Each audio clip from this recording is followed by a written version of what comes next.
RSS ಕುರಿತಂತೆ ಯಾರು ಕೂಡ ಲಘುವಾಗಿ ಮಾತನಾಡುವುದು ಸರಿಯಲ್ಲ.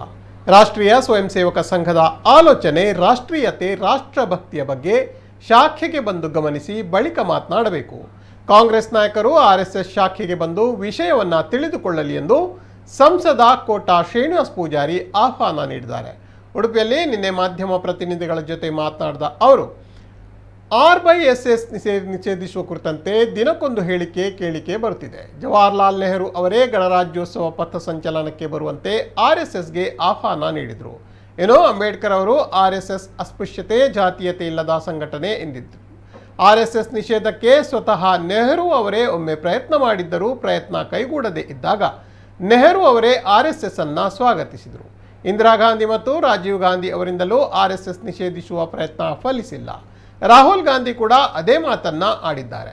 ಏನೋ ಪ್ರಿಯಾಂಕಾ ಗಾಂಧಿ ಅವರಿಂದಲೂ ಸಾಧ್ಯವಾಗದು.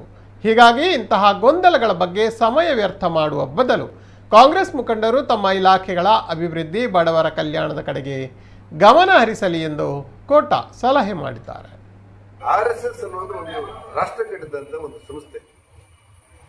ಈ ಸ್ವಾತಂತ್ರ್ಯ ಹೋರಾಟದ ಮೊದಲು ಕಾಂಗ್ರೆಸ್ ಇತ್ತು. ಅವತ್ತಿನ ಇಲ್ಲಿವರೆಗೂ ಕೂಡ ಅವರು ಅವರದ್ದೇ ಆದ ಕೆಲಸಗಳನ್ನು ಮಾಡ್ತಾ ಇದ್ದಾರೆ. ರಾಷ್ಟ್ರೀಯ ಸ್ವಯಂ ಸೇವಕ ಸಂಘವೂ ಇತ್ತು. ಅವರು ಅವರದ್ದೇ ಆದ ಕೆಲಸಗಳಿಂದ ನಮ್ಮ ಕಡೆಯಿಂದ, ನಮ್ಮ ಸಂಘದ ವತಿಯಿಂದ ಏನೇನು ಕೆಲಸಗಳಾಗಿತ್ತು ಅದು ನಡೀತಾ ಇತ್ತು. ಆದ್ರೆ ಕಾಂಗ್ರೆಸ್ ಇತಿಹಾಸದ ಉದ್ದಕ್ಕೂ ಕೂಡ ಬೇರೆಯವ್ರನ್ನ ಓಲೈಸಿ ಕರ್ನಾಟಕದ ವಿಧಾನಸೌಧದೊಳಗೆ ಪಾಕಿಸ್ತಾನಕ್ಕೆ ಜೈ ಅನ್ನುವಂತವರ ಮಾನಸಿಕ ಸ್ಥಿತಿಗೆ ಸಮರ್ಥನೆ ಮಾಡ್ಲಿಕ್ಕೆ ಕೊಡ್ತು. ಆದ್ರೆ ರಾಷ್ಟ್ರೀಯ ಸ್ವಯಂ ಸೇವಕ ಸಂಘ ಇಡೀ ತನ್ನ ಶ್ರಮವನ್ನ ಭಾರತ್ ಮಾತಾ ಕಿ ಜೈ ಅನ್ನೋರನ್ನು ಸೃಷ್ಟಿ ಮಾಡ್ಲಿಕ್ಕೆ ಹೊರಟು. ಒಂದು ಕಡೆ ಒಂದು ಸಂಘಟನೆ ನಾನು ಶತಮಾನದ ಇತಿಹಾಸವುಳ್ಳವರು ಅಂತ ಹೇಳಿಕೊಂಡು ಪಾಕಿಸ್ತಾನಕ್ಕೆ ಜೈ ಎನ್ನುವರ ಬಗ್ಗೆ ಅನುಕಂಪ ಸೂಚಿಸಿದ್ರೆ, ರಾಷ್ಟ್ರೀಯ ಸ್ವಯಂ ಸೇವಕರ ಸಂಘಟನೆ ಇಡೀ ತನ್ನ ಬದುಕಿನ ಇಡೀ ಶ್ರಮವನ್ನ ಭಾರತ್ ಮಾತಾ ಕಿ ಜೈ ಅನ್ನೋದನ್ನು ಸೃಷ್ಟಿ ಮಾಡ್ತಾರೆ. ಇದೇ ಅವೆರಡರ ಮಧ್ಯೆ ಇರುವಂತಹ ವ್ಯವಸ್ಥೆ.